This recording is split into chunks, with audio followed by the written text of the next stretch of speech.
Life Management Science Labs would like to acknowledge that we live and produce this podcast on the traditional lands of the Wurundjeri people. We'd also like to acknowledge the traditional owners of the lands of our listeners and our international colleagues.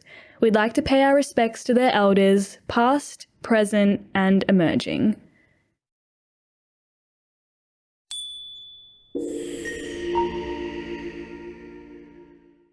Hello everyone, and welcome to Work in Progress, the Personal Productivity Science Insights podcast produced by LMSL, the Life Management Science Labs. We are champions of life management science, providing structured insights informed by science and inspired by practice on key aspects of conscious living. Each week, we bring you scientific and practical insights on each element with the expert knowledge of professionals in the field. I am your host, Joanna. Let's get started. Hey everyone, I'm your host, Joanna, and welcome back to Work in Progress, our personal productivity podcast. So for today's topic, we're going to be chatting about productivity hacks and practical strategies to beat procrastination and boost efficiency. So joining me today to do this is Chris Wilson. Chris holds a Ph.D. in conflict analysis and resolution and specializes in relationships, boundaries, and self-limiting mindsets as a coach. She's passionate about people and partners with them to figure out how to change what isn't working and move forward towards a fulfilling life. So, hey, Christina, how are you today? I'm good, Joanna. Thank you for the introduction. Yeah, of course. Would you like to tell us a bit more about your work and what you do? Yeah. So, I like a lot of things. I am a coach, but I also teach. I just finished the term at a nearby university, and I teach sociology. And yes, for sure, coaching and writing. But when it comes to coaching, I think that our topic today really applies to how coaches can help people kind of move beyond the obstacles they're facing. Yeah, and I know you're a part of the positive psychology team, Chris. So would you be able to tell me a bit more about that?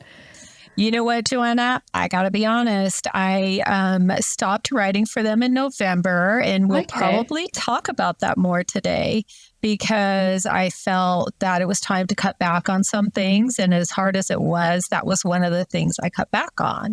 But I really enjoyed it. Oh my gosh, talk about FOMO.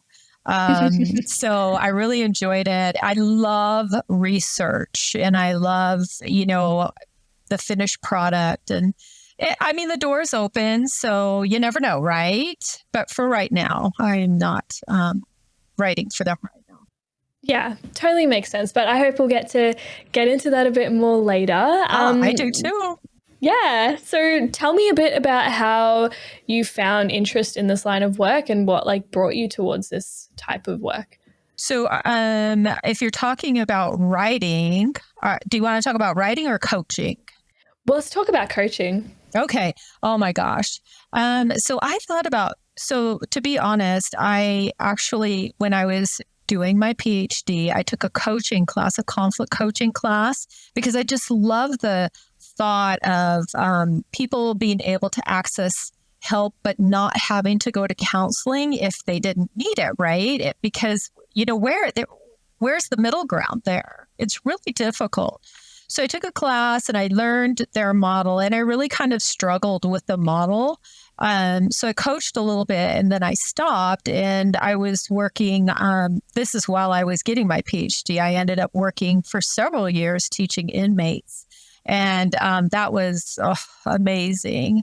I taught inmates social emotional skills, and that is what my dissertation is about.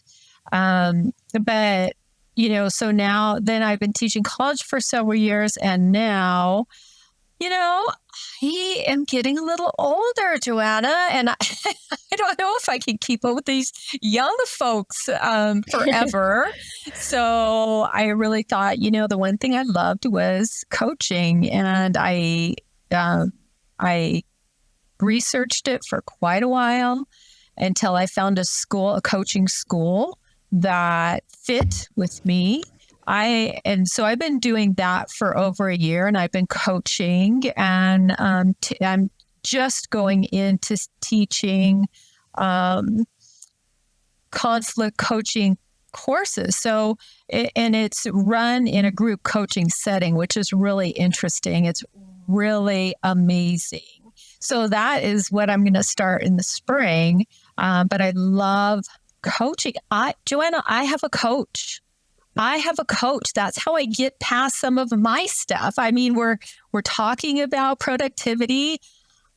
I wish I could represent and say I'm the most productive person you've ever met. But the truth is, sometimes I get stuck. So I have another coach and we trade services. And so she has coached me through some of these obstacles that, sometimes, we think about these things and we go in circles in our head and get nowhere. But a coach, when you're talking to a coach and a coach asks you really good questions and reflects back what they're hearing from you, you're like, oh, wait, what? That's me? You know what I mean? So it's been really, really valuable for me. Actually, I'm going to be honest, it's changed my life. Sorry. And I love working with people. Absolutely love it. In addition, one thing that I didn't put in my bio is I do marriage coaching. I just started that about 3 months ago, and I love that. That's really interesting. And I love the point that you brought up about like a coach asking you like those questions that you might not be able to ask yourself, because often we go in circles with our own thoughts and we try to make sense of them, but we don't have that extra push or like that kind of middleman being there to help us work through those thoughts. So it's really nice to have someone that has a different perspective and who can push you with your thoughts as well. I agree 100%. Yeah. Yeah, great. Well, I'd love to get to know you a bit more with a little section we call Have You Met Dr. Chris Wilson? So here we just ask you a few little get to know you questions before we jump into everything. So my first one for you is, are you reading anything at the moment, or do you have a favorite book that you could recommend? Oh my gosh. This is such a troubling question for me because I am a voracious reader. I read about 5 or 6 or listen to. I do a lot of walking and Audible books. I love it. But I have been stuck for about a year on a book, and it's called The Ruthless Elimination of Hurry by John Mark Comer. And I don't know if you've heard of it, but I love it. I recommend it. And so I'm probably listening to it for about maybe the third time all the way through. And I also have the digital version. So when I, miss something, I go look and see what I missed. Yeah. Love it. I personally have not heard of it, but could you give us a little synopsis? Yes. Are you ready? Yes. So just think about the title, right? The ruthless elimination of hurry. And what he talks about is this, pace that we live in society today, and, how it's changing us and changing our both mental and physical health, and how it came about, first of all, how we got here, and then some solutions to, change. We don't have to do what everyone else is doing. Yeah, definitely. And I feel like this idea of slowness and taking things a bit slower is really like undervalued, and it's something that we don't think about a lot because the world is so fast paced, and I feel like we often think we have to compete with one another and be better than this person and do things faster than this other person. It really pushes us sometimes beyond our limits, and we feel like we constantly have to be doing things. It's really true. The points he brings out are really great. I mean, he goes all the way back, through history and talks about different philosophers and, what we expected we'd be at this time and what we're not. And, I don't know what mental health is like in Australia, but in the United States, there are definite struggles. Definitely. Yeah, 100%. And I feel like even in Australia, there are so many struggles and there are so many awareness campaigns and things that are popping up because there's always something you don't know someone's going through. And then you learn about it through either their experience or like a campaign or someone speaking out about it. So there's so many things that people go through. It's so true. And we're really just unaware unless it's in our immediate family or friend group, right? Or there's a campaign and we see it on TV. If it doesn't affect us, it's something, kind of over there, but it's really not. It's everywhere. And we need to be more aware of it. I did have this shameless plug, please. I did write my last article with positivepsychology.com was on mental health stigma. And that article was just shocking to me. Doing the research, just really, really eye-opening. Yeah. And I mean, there is this quote of like, ignorance is bliss. But I feel like with mental health, ignorance is not bliss because sometimes you could be going through something and you don't even know that you're going through something or that it's actually a mental health issue or anything like that. So knowledge is actually so powerful in these cases. Joanna, that's really profound because I have seen and known people that they didn't even know, that what they were experiencing is true and real and profound, right? And you can really just get stuck in that unless you are aware of what's going on. So really good thought right there. Yeah, well, thank you. And moving on to our little next question. I loved our little chat. That was great. I love when you like bring up a topic and then suddenly you're on like all these different other things and you're like, wait, what was I talking about? I know, go for a wait. Just keep your script. I'll go. No, I love it. Okay. I love it. Great. So our next one is movies. Is there anything that you've watched recently that stood out or favorite movie? Yeah. So, it's not recent. It's not a recent movie, but I have to, go back to the movie I've watched like 10 times, which is Apollo 13. I don't know if you've seen it with the American astronauts trying to go to the moon, but actually a malfunction on the, aircraft and they almost didn't make it. And every time I cry, it's like I don't know what's going to happen. I know what's going to happen.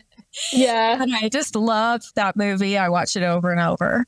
I actually was doing some research on this actor and Apollo 13 came up in like the list of movies he'd done. And that's a coincidence because I was literally looking at this last night.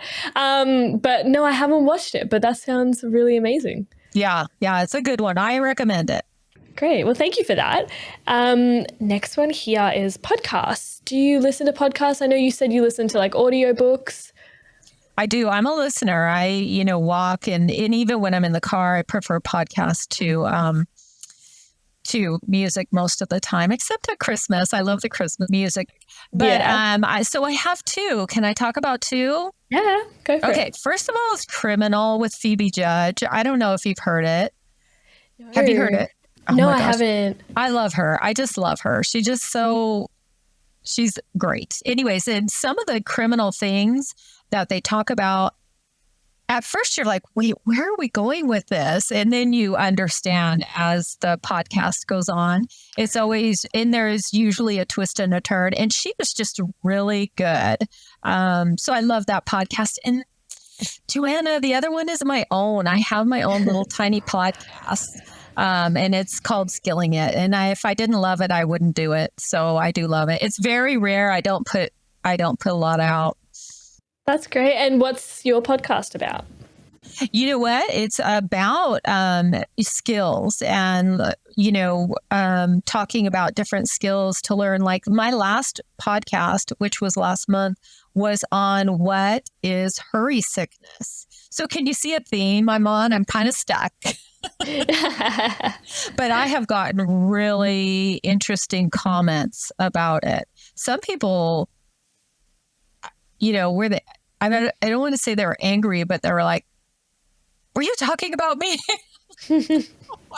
Talking about me? So but I really enjoy doing it. It's really fun. Oh, that's so great. So do you find that you get inspired by different topics and you just talk about those? Yeah.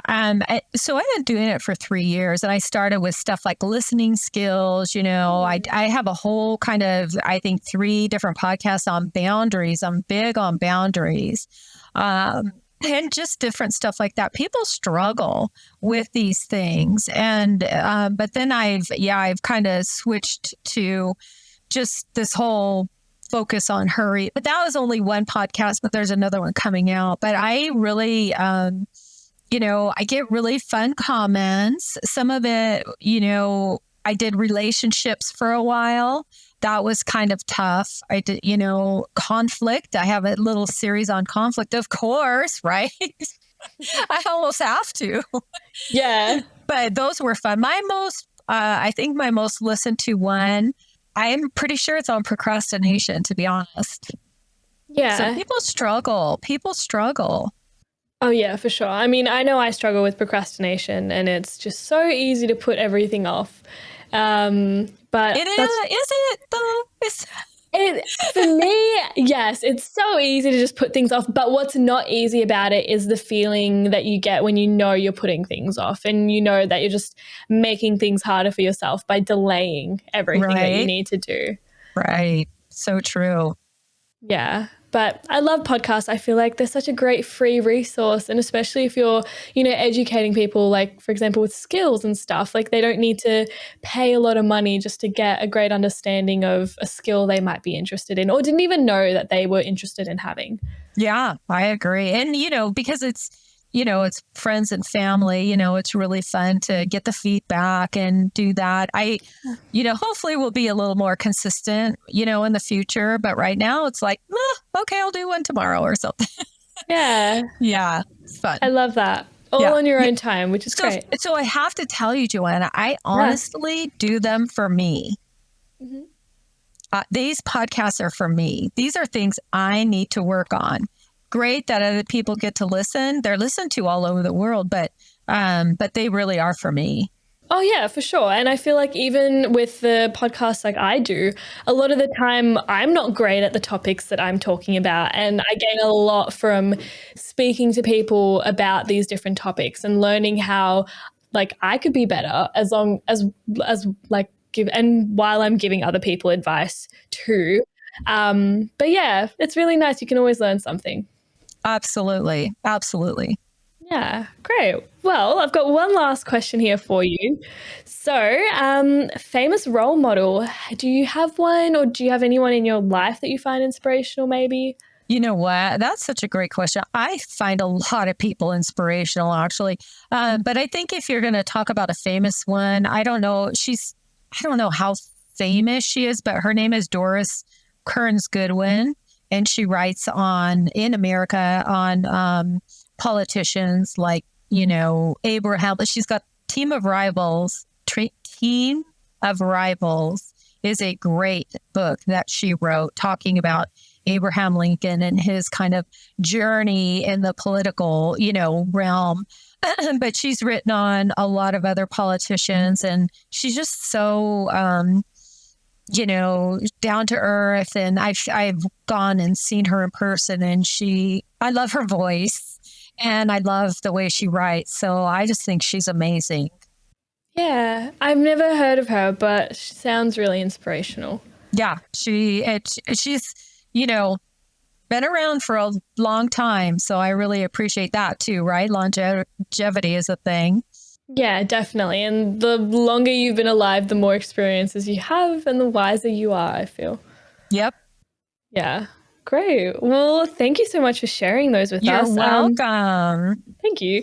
Well, now I feel like we can jump into what we came here for, which is talking about productivity and hacks and things that can help us. So when we talk about productivity hacks, why do you think that they're relevant in our world today, considering how fast-paced things are? Yeah, well, that's the whole thing, right? So we live in this hyper distracted, hyper modern world. I don't understand how people stay focused and get stuff done without some kind of, hack or ritual or, strategy. I just think that, honestly, everyone is buying. It's almost like the biggest commodity now is our attention. And so, if we can stay focused, we could get this stuff done. And in the end, Joanna, we really didn't miss much. If it's a ping on the phone or if, whatever it is. To be honest, it reminds me of when I used to teach inmates. And there were times, so they'd come out of their pods into the classroom where I taught. And sometimes they didn't want to come because there was conflict. They missed a conflict class to see conflict where in their space. And that's what this reminds me of, is like, we want to be productive. We want, we know that our world is just, going a million miles a minute. We want to be productive. And yet we've got all these things vying for our attention. So we really have to be very intentional and focus in on, the tasks at hand. Yeah. And I think some people call this like the attention economy, and a lot of things, and a lot of success is based on, your ability to grasp someone's attention or have a good attention span. And I feel like we're all just fighting to have each other's attention, and also just for our own attention spans to be better. Like, I know personally, like, I struggle to stay focused on one thing for too long. And that's just because of how I've been conditioned by the world around me. Everything's moving so fast. There's always new things happening, and it's hard to keep up. Yeah. So it is said, so I don't know the research. Usually I don't, I won't say things unless I know the research, but it was in the book I've already discussed that humans' attention span is, can you guess how long? Oh, I would say it's very low, but I'm not too sure. 9 seconds. Oh, I would have said I'm sorry. It's 8 seconds. Oh, wow. The goldfish attention span is 9 seconds. Oh my goodness. That's insane. Wow. I don't know why I'm laughing. No, that actually makes a lot of sense. I was going to say 2 minutes, but then I just thought to myself, if I was sitting here trying to do one thing for 2 minutes without changing to do another thing, that would be incredible if I could do that. Mm-hmm. Yep. Wow. 8 seconds. Yeah. That's really, really interesting, considering all the things that we do in our lives and all the things we get done, yet we only have, 8 seconds of attention. Well, I mean, that's where these hacks come in, I think. Like knowing how your physiology works, knowing how your brain works, knowing when you need to stand up and take a breath, or, yawning is amazing. Yawning resets everything.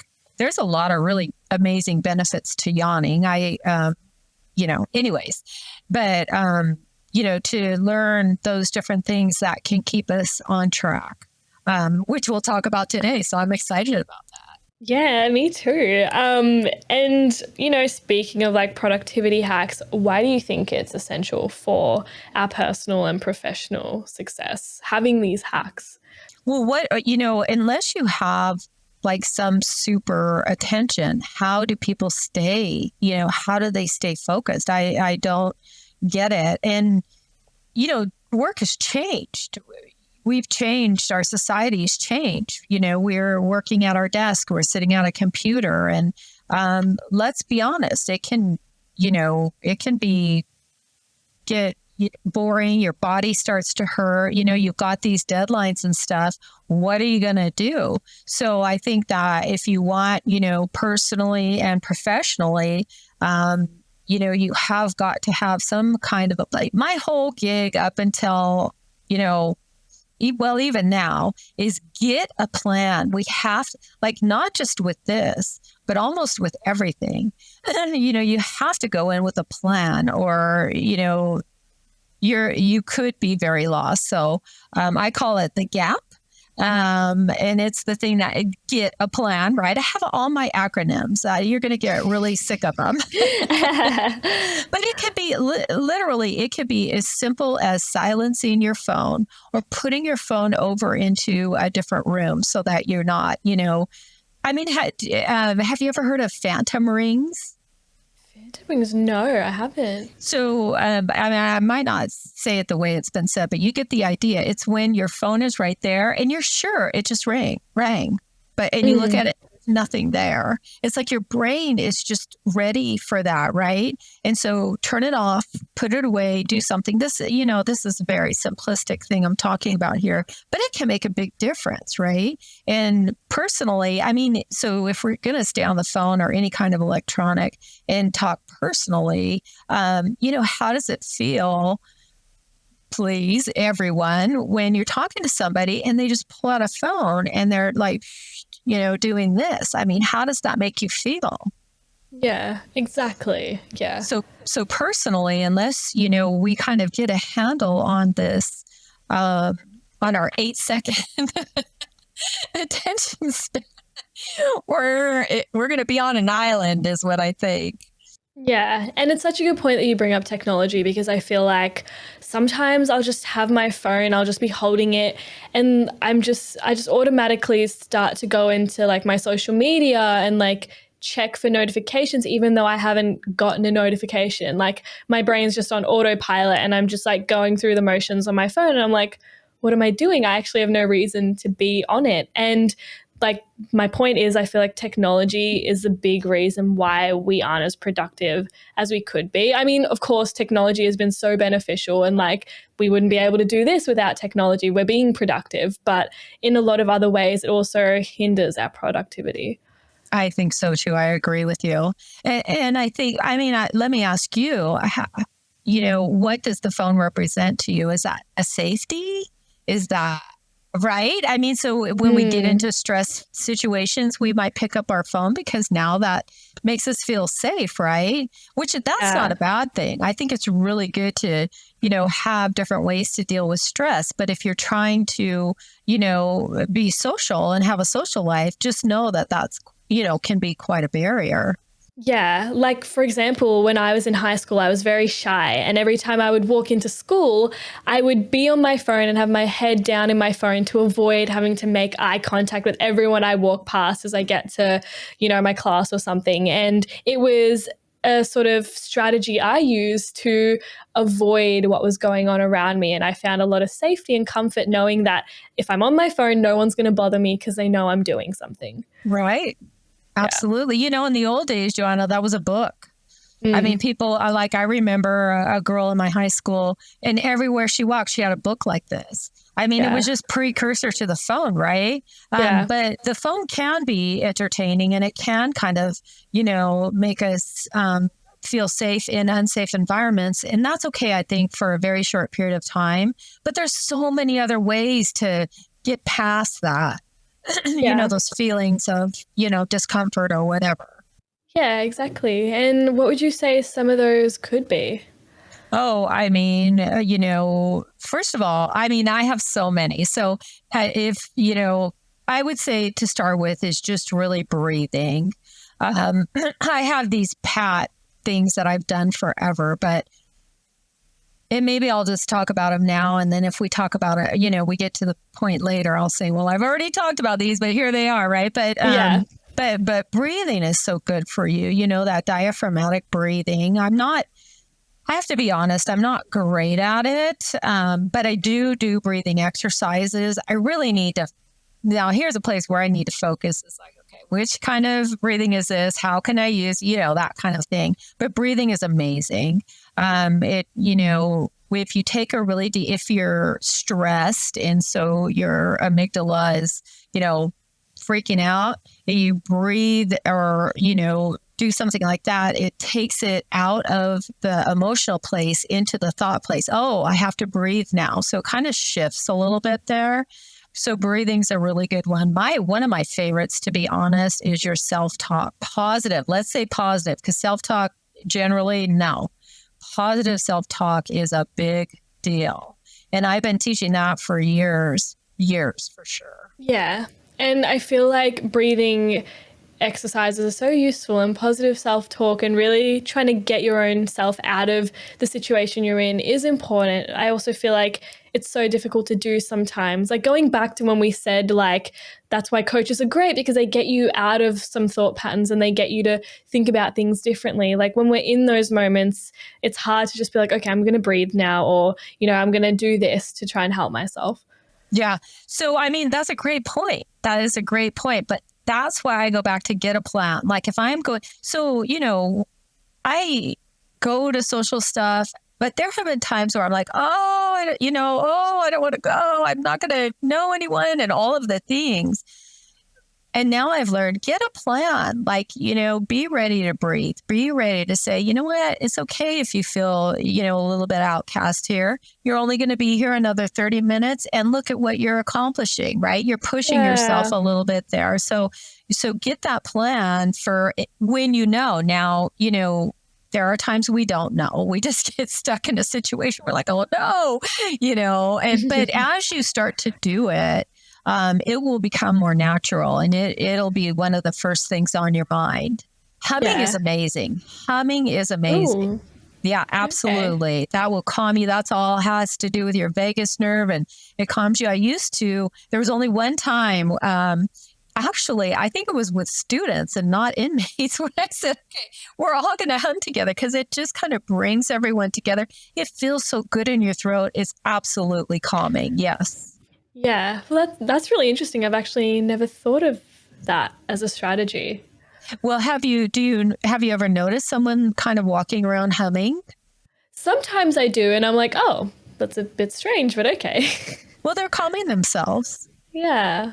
Yeah. Oh, well, that's really interesting to know, because often you just think, oh, maybe that's like a reflex or something that people just do. And it could be. Yeah. It could be, but it also could be calming. Yeah. Interesting.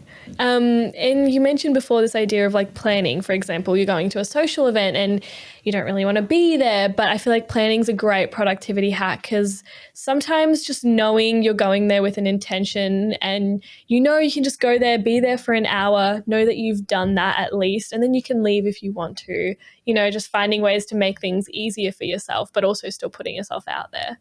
Absolutely. But here's the twist on this, is that every time I've kind of, you know, thought those thoughts, I've had the best time ever. So what is that? Yeah. It's almost like I don't know. I don't know what that is, but. No, I feel like that's so great, because when that happens, you're like, oh, it's not as bad as I thought it was. And yes, I have this like little safety net. If I don't feel great being here, I know I can leave, but at least I know that it's possible to just have a really great time as well. Yeah. You know, I mean, a lot of people, you know, their go-to for that kind of situation might be having a drink, and there's nothing wrong with that either. But if you want to, you know, it's really fun, Joanna, to experiment with yourself. Like, oh, okay, you know, I'm going to go to this particular party and I'm not going to have a drink. And you know what? I'm not going to eat any of the sugar, because that's your next coping mechanism, right? And just see how you feel about that. Like, you know, am I way out of my element here, or am I okay doing this? You know, that kind of stuff. It's really fun to do little experiments on yourself. Yeah, 100%. And would you be able to share some of like the tangible benefits that individuals can experience when they do look to use these sort of productivity hacks? Yeah, I mean, absolutely. So just the emotional intelligence skills that bring us, I should say, to productivity hacks are invaluable for life, for your life, your whole life. That is one of the things I have taught for years and years and years. Probably, honestly, since 2008 is when I started teaching and studying emotional intelligence. So self-awareness, right? What are my strengths? What are my weaknesses? Well, one of my weaknesses is a phone. If I have it there, I'm not going to get a bunch of work done. Or the email, right? So whichever you want to talk about. So first of all, is that awareness, it's a problem. Secondly, so that if you just stop there, that might not work so well. So let's move to the next one, which is self-regulation, right? Yeah. So what action do I need to take to help me not be distracted from my phone? And we talked about it before, put my phone into another room. Guess what? So that may make me nervous. So you know what I'm going to do? I'm going to set my timer for 50 minutes and then I'm going to go check it. But, as you start to do that, you really do become less and less attached to to having it with you all the time. One of the assignments I have for my students, my college students, is to turn their phone off. No, I take that back. Turn every electronic off. And I allow them to decide how long they would want to do it, but the minimum is 10 minutes. The maximum, I've never made a maximum, but it is some, and then they have to write about it. What did you experience? What did you, hear? What did you see? And I've heard things like, I heard bird chirping out my window. I heard, I saw my son, so, we don't understand. I don't think we really see or understand how much it's taking from us until we, stop. But I think the emotional intelligence skills are amazing. Having that self-awareness of, I need to create a plan for myself. And then, what is it that is distracting me most and how can I deal with that? And then obviously just being more productive, achieving goals. But the one I love the most, Joanna, is the self-efficacy that people find when they're able to get a plan that works for them and just be able to say, I can do this. I didn't know I could do this, but I can do it. I'm doing it. So I think those are really tangible benefits. Yeah, definitely. And everything that you shared is so relevant, and everyone experiences things in different ways, I feel. And I'd love if we could talk about some more productivity hacks. Do you have any other, recommendations? Or it doesn't even have to be specific to anything. It could just be like general hacks. Sure. No, there are some really good ones. The great thing about these is, I can talk about a couple, but if you Google, you're going to get amazing ideas. You really are. But I think that 5-minute rule, some people call it the 2-minute rule. Have you heard of that? No, I haven't. Okay. So it's we're going to say 5-minute rule because that's what I used in my article. And that's just where you commit to working on whatever it is you're avoiding for 5 minutes. That's it. If you hate it, if it's the worst thing ever, you stop and you come back later. So it's just the 5-minute rule. The magic there is once you kind of start it, you're like, oh, what am I doing? This is not that hard, right? Yeah. The other thing is just chunking. I don't know if you've heard of chunking, where you take particular chunks of a task and you just do that. If you're, writing a paper, you would just write the introduction and stop there. Or you would just, take a paragraph even, or 2 paragraphs. So that's another one. I think a lot of people talk about prioritizing, and that is just looking at the tasks for the day and deciding, what needs to get done when. And they have, there are different articles that talk about color coding and doing all this kind of stuff. For me, that's kind of more work. For me, I can just prioritize and just 1, 2, 3, 4 kind of a thing. So that, I think that's a good one. This is an interesting idea, is either doing your easiest, or I guess you could say shortest, whatever it represents as, or your hardest task first. So in Eat That Frog, that's a really quite popular book about, taking the hardest task first and first thing in the morning and getting it done. I can see that. But for others, Joanna, that wouldn't work. Some people just in the morning, they're not me in the morning, right? So they're going to do just a little task. But either way, you walk away saying, I did it. There's one check mark, right? For me, I calendar and I list. And I love checking things off. So that really works for me. Do you want more? The other thing I do want to say, because I just really think this is important, and that is like our workspace.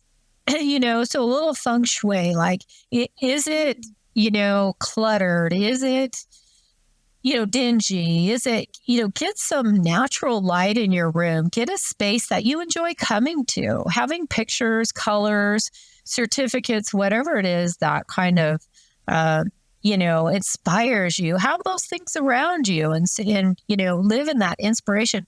And I'm not in my office right now. We have guests. So I'm in a completely different room. But in my office, I have, sayings that you can put on the wall. You just buy them and put them on the wall. And they're really inspirational. And then when they're not, I take them down and put up a new one. But yeah.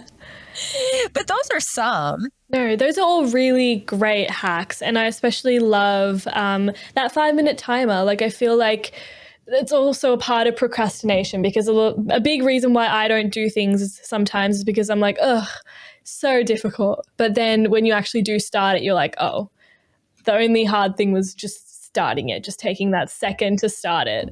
Yeah. Right. Yeah. It's so true. Yeah. And then like chunking, I feel like that's been my entire motto going through university and getting assignments done and everything. Just break it up, and that's the best way to do it. You don't have to tackle it all in one go. It can just be something you break up because it's more, manageable that way. I think, it's really good to hear a lot of ideas, but I really think it's good to know yourself.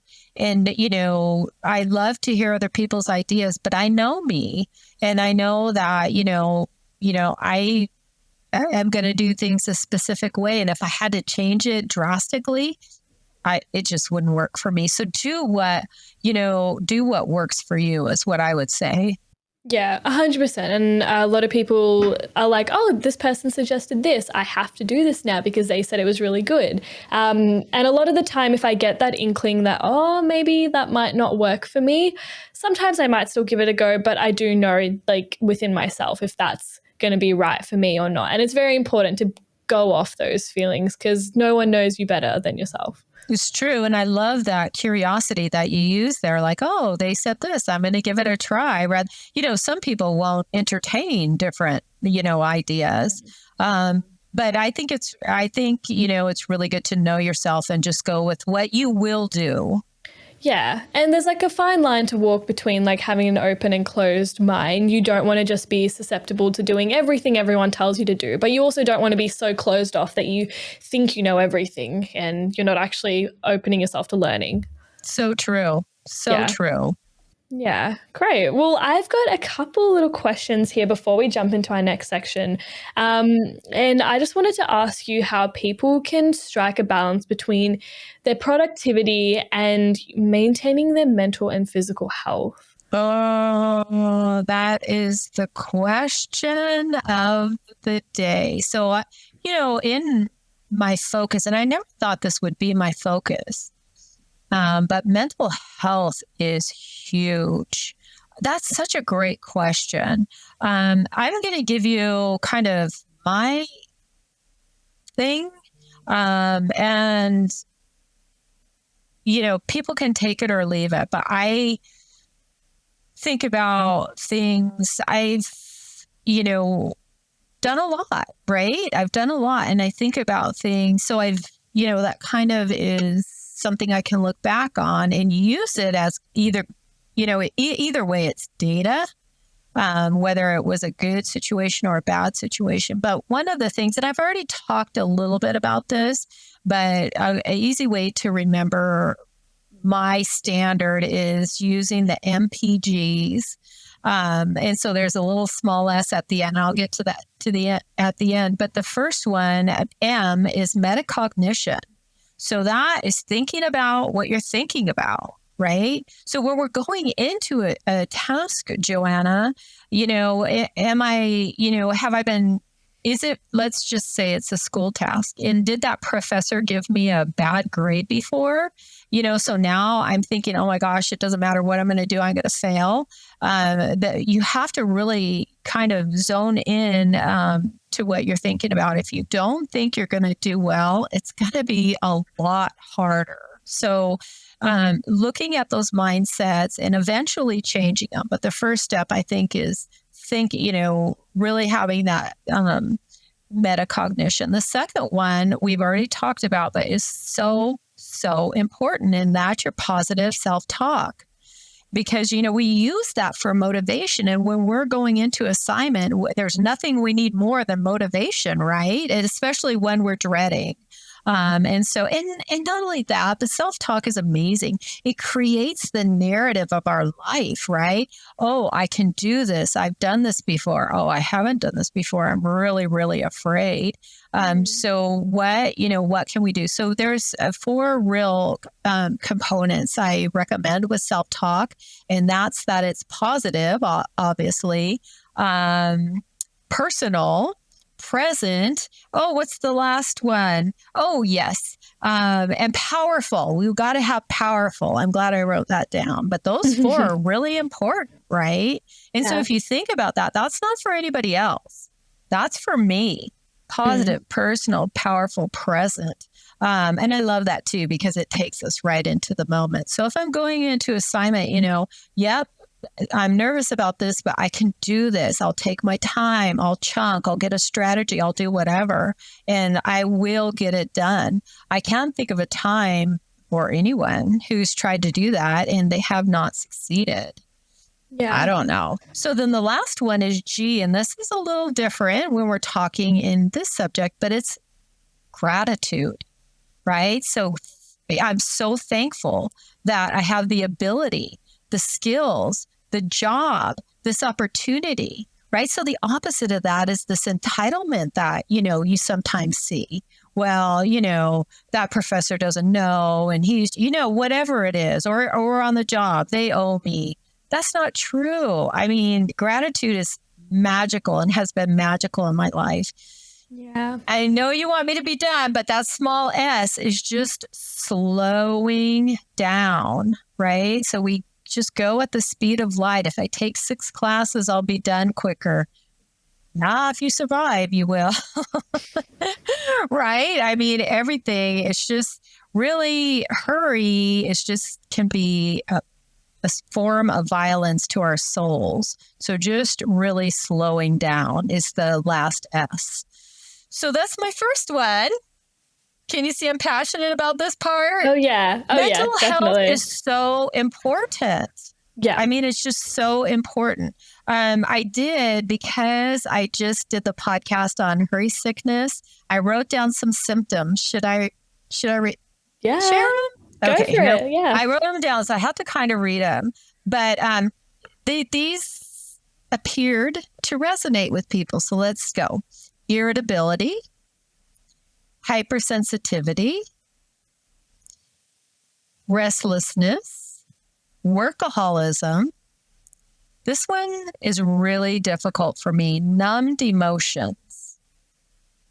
So what we're doing is we're just hurrying, so we don't have to feel, what's in here. That one's really hard. Poor prioritization, lack of self-care, for your body. Escapism, shopping, binging, Netflix, right? Drinking, porn, all of the things. Spiritual detachment, and the last one's really rough too. It's isolation. So that's only half of it, though. That's it. Do you want me to stop or go on? I mean, honestly, up to you, whatever you feel is beneficial, because I feel like people can never have enough advice, and, you can pick what's useful for you. Right. So because we're on mental health, right, we don't want to behave in a way that is going to compromise our mental health. So making well-being a priority is, the kind of the other one. And so, when we look at the physical, the emotional, the social, the intellectual and spiritual, we need to tend to all of those things. And I know that's really a lot. And, I know it can seem overwhelming, but, the the consequences if we don't do some of these things, not all of them, but even just some, is, issues with our mental health. Yeah. And I feel like all the strategies you talked about are so useful.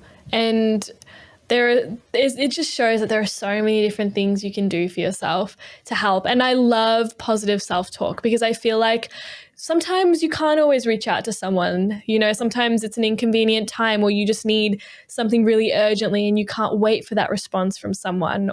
And positive self-talk is all you have. And it's something that I use for myself, and it helps a lot. Even just talking to yourself out loud and saying these things, it's really great because you don't always have to have someone else there to have the conversation with you. Yeah. Joanna, that was amazing because when you say things out loud, right, we're talking right now, all of your senses are able to take it in and believe it, right? Mm-hmm. So, but you want to be careful with, I just want to say this very quick thing. With positive self-talk, a lot of people are negative and then some people are positive, but then some people go the distance. So they say, even they may be struggling in a relationship and they may say, well, I'm the best relationship, person I know.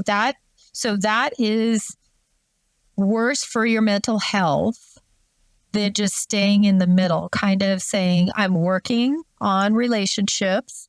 I hope to get better. I really want to get better. Do you see what? So you don't want to go into something that is not reality based. That can harm your mental health. Yeah, 100%. And I feel like it's important not to convince yourself that things which aren't true are true and use positive self-talk to sort of stay in sort of denial, I guess. But then I guess that's where self-awareness comes in. And self-awareness is productivity in itself because you're kind of weeding out the things that are true about yourself and aren't true. And then you know where to go from there. Right. That's true. A couple of other things I think are worth saying. And so the first one is having balance. That's what we see a lot. I mean, as coaches, something seems to be out of balance. So that, creating balance in your life, boundaries. Having boundaries at work, in your personal life. Oh my gosh, I could go on and on about boundaries. And then, of course, self-care and self-compassion. So the self-care, is the activity, and the self-compassion really might be a little bit more of the attitude. Yeah, definitely. And I feel like all those, again, are so important. So thank you so much for sharing those with us, Chris. Yeah. Great. Well, I'd love to move into procrastination a bit more, but I'd love to talk about it from your perspective. So this is now our practices and habits debrief section. So here, I'm just going to ask you how you do things personally. So is there a practice that you use to improve procrastination? So I am a very structured person. So I'm not right now because school just ended, but when I'm, have tasks or jobs to do, I am really structured.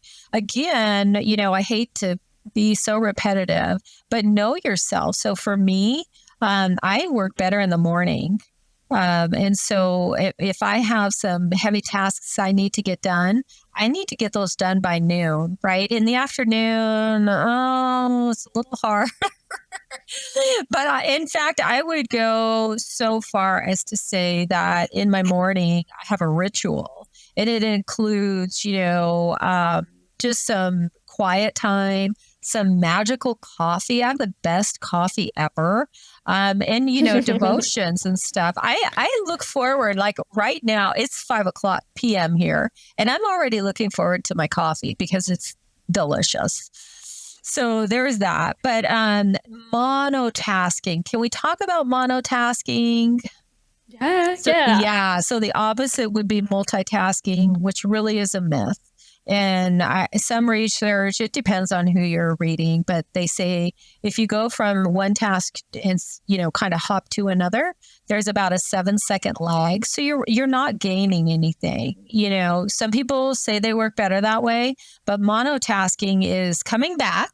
And I really recommend that for sure. I usually will take a break in between tasks. And speaking of that, take breaks, set your, timer, stand up, get that blood flowing in your body. 50 minutes for me is max.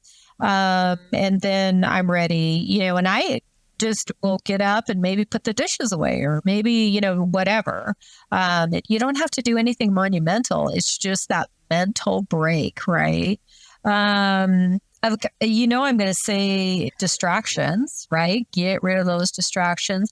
But you know what, Joanna, here's what I think too. I think it's really important to reward ourselves when we've completed not every single task, but when you've worked really hard for a week or something, or even a day, if you're just creating this habit, go get yourself a really good cup of coffee or something.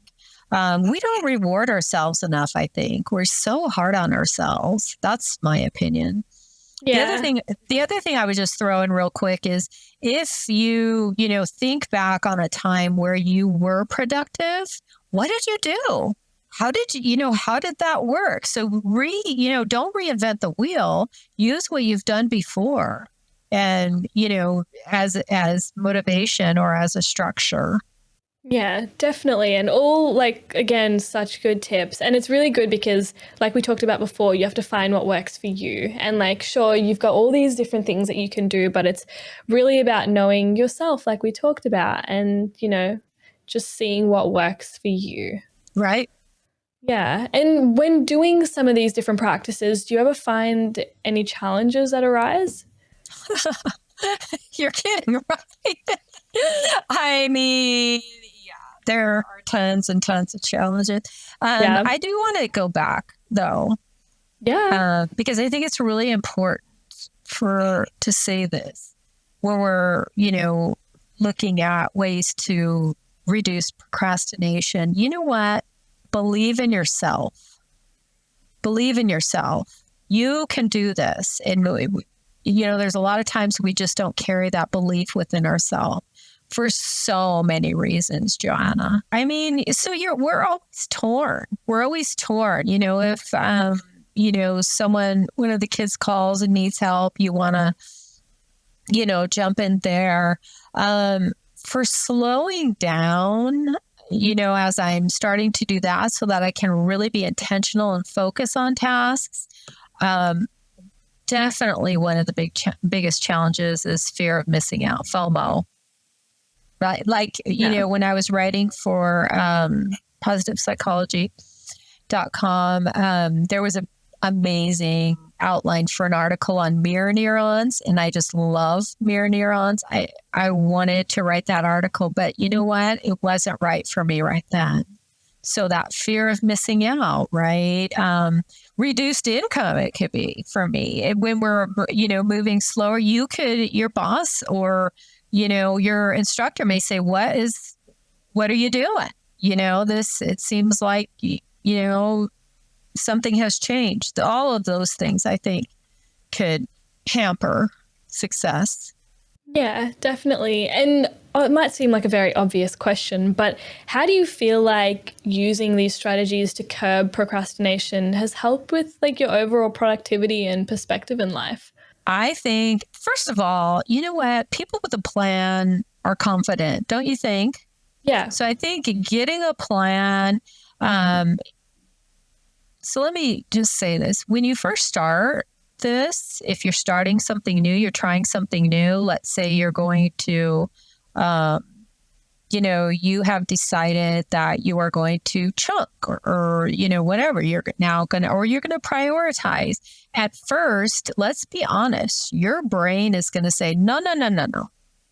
I've been doing it this way. We're not bringing in a whole new thing.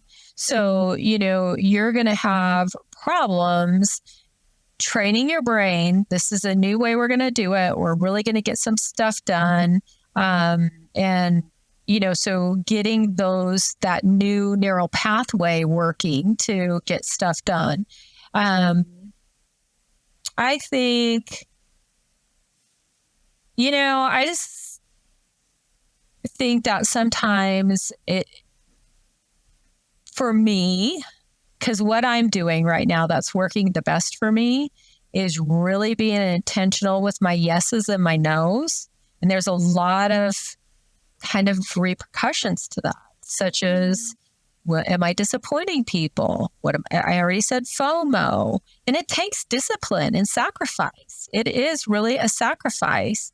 I think for people who are trying new strategies, we're talking about procrastination, and now we're throwing new strategies on for them. That's hard. And it takes a lot of, kind of gumption to say, no, I need to change. It's time for me to change. I'm going to do this differently. And maybe even in there, Joanna, to admit that could it be that I didn't have a great plan in the past? Then now I need a new one. Do you know what I mean? That could be part of it. Just that kind of, having to have a little bit of humility could be hard. Yeah, exactly. And I feel like a plan really does change everything, because sometimes you could feel so lost in what you're doing and you're like, I have no idea what I want to do. But even just making a plan to do one thing and then doing that and like accomplishing it, it feels so great to be able to do that. Yeah. And I think, for me, slowing down and really thinking about, so that's the great, amazing thing about slowing down, is that I can really think about, is this the right task for me? Will I do this well? Will I be invested? I mean, think about the tasks you haven't been invested in before. How did you do on them? I mean, you probably did okay, right? But was it, was it your passion? Passion is amazing. Yeah, exactly. And sometimes planning helps you develop your passions as well, because you're targeting what you want to do and you're not just like, I want to do all these things. I don't know how I'm going to do them, but I'm going to do them.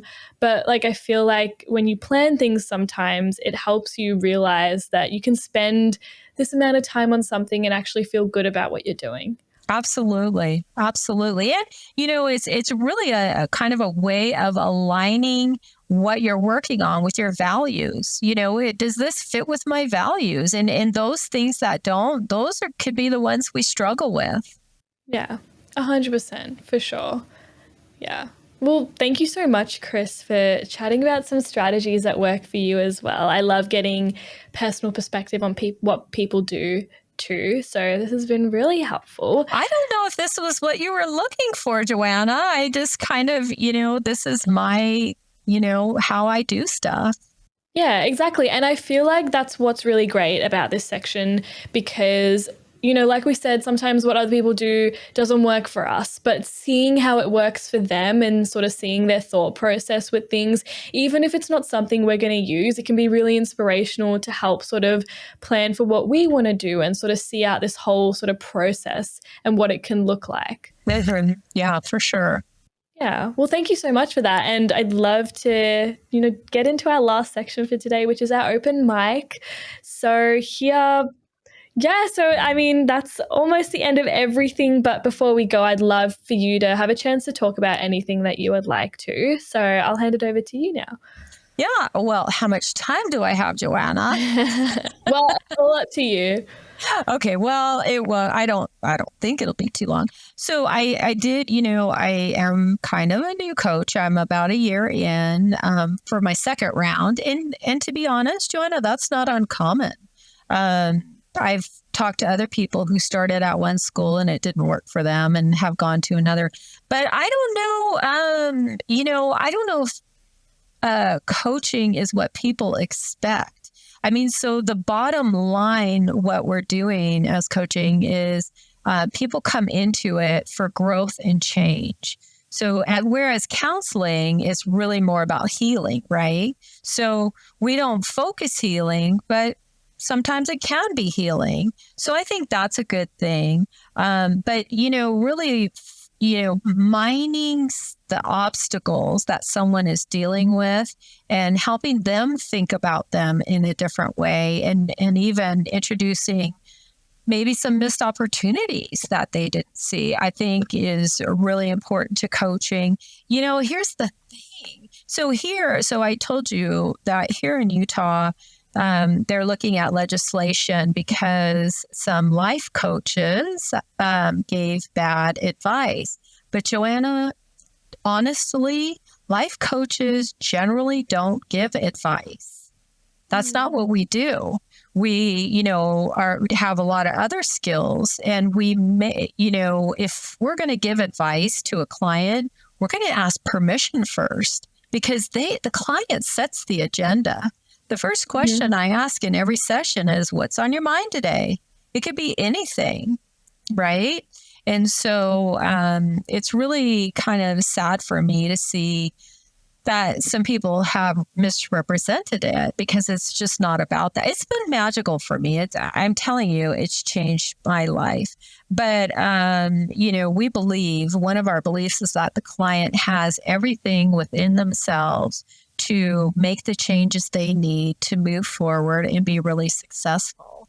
And so obviously, I can tell people lots of things, but that it may not apply for them, right?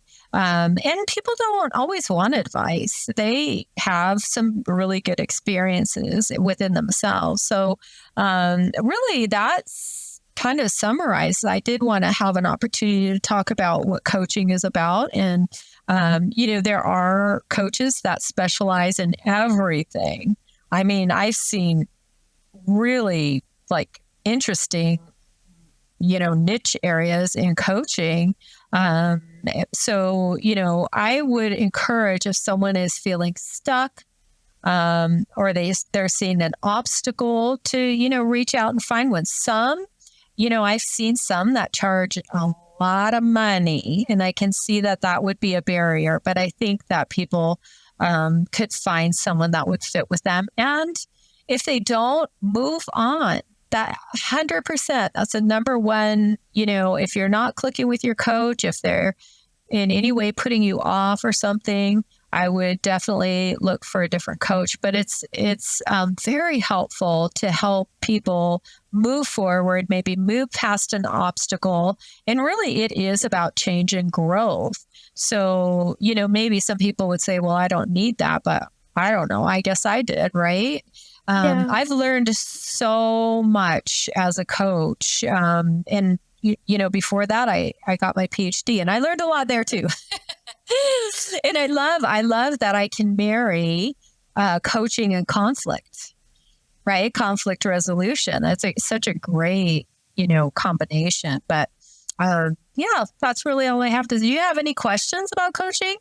I just wanted to talk to you about coaching in general. I feel like it's so great. And I used to have that perspective that coaching is about getting advice, but then through some experience, I learned that it's more about, having someone who'll listen and sort of just prompt you with different perspectives and prompt you with further thinking and questions and just a way to sort of work around your thoughts. And I feel like that's why everyone should consider coaching, because I think that even if you don't have a big central issue that you're trying to work through, I feel like everyone deserves a chance to work through their own thoughts and not be stuck in, the same thought patterns, and really see where sort of their mind can go with different things. I feel like it's so beneficial. Yeah, I love that. How you said, seeing where people's minds can go with different things. And, that's what patterns are. I mean, we just get stuck in them. And so to be able to, for someone to help you kind of, veer out of them. And so I've seen some things where, you can just feel it. You can feel the change in the person because, I've never, ever thought of that. So I really love it. I think it's great and recommend it. Yeah. And I feel like there's no shame in admitting that you need to see a coach or you need to see a psychologist or anything like that. There's no shame in admitting that you need help or you need guidance, because that's just more power to yourself, that you're taking the initiative to be better. Yeah. Well, I think that it takes a lot of strength to say, okay, come help me think this through, right? We don't do it when, we're not strong. I think counseling is amazing too if you need it. I think if you need healing, you really need to see a counselor. Here in America, we're pretty backed up, with waiting periods to get into counselors and stuff. And I would never recommend a coach. In fact, I've been asked, so-and-so, I need counseling, but will you coach me in the meantime? No, I won't. You need to work through that, and then we can, work on other stuff. That's my perspective. But I don't think, I think that the rewards in the end are so much better than the little bit of, maybe, if you want to say, humility it takes to call, someone up. And just that change, I mean, just the change is totally worth it. Yeah. Great. Well, thank you so much for, having this talk with me, Chris. I've had so much fun chatting to you about all these different little things, and everything we've talked about is so relatable. And yeah, I just love having your perspective on things. It's been so refreshing. So thank you. Oh, thank you so much. Oh, well, it's my pleasure. So before we go, if people are interested in your work, where can they go find you? Yeah. So my company is iHeart Resolution. So I'm on Facebook, right? Or iHeartResolution.com, or of course, iHeartResolution@gmail.com, right? So all of the things. But yeah, that's where I'm at. iHeart Resolution is just one word. Beautiful. Well, thank you so much for sharing that with us. And to everyone listening, if you did miss that, don't worry. We've got it down in the description below. But thanks so much for tuning in, and we'll see you guys next time. You have been listening to Work in Progress, the Personal Productivity Science Insights podcast produced by the Life Management Science Labs. Listen to episodes from LMSL's 10 Life Management Perspectives on Apple Podcasts, Google Podcasts, Spotify, YouTube, or other podcasting apps on your smartphone. If you enjoyed this episode, please consider rating our show, sharing it, and subscribing to our channel, as it helps other people find it and us grow to bring you more quality resources. More of our work can be found on our website, pp.lmsl.net, where you can join our movement. I'm Joanna. Thanks for tuning in.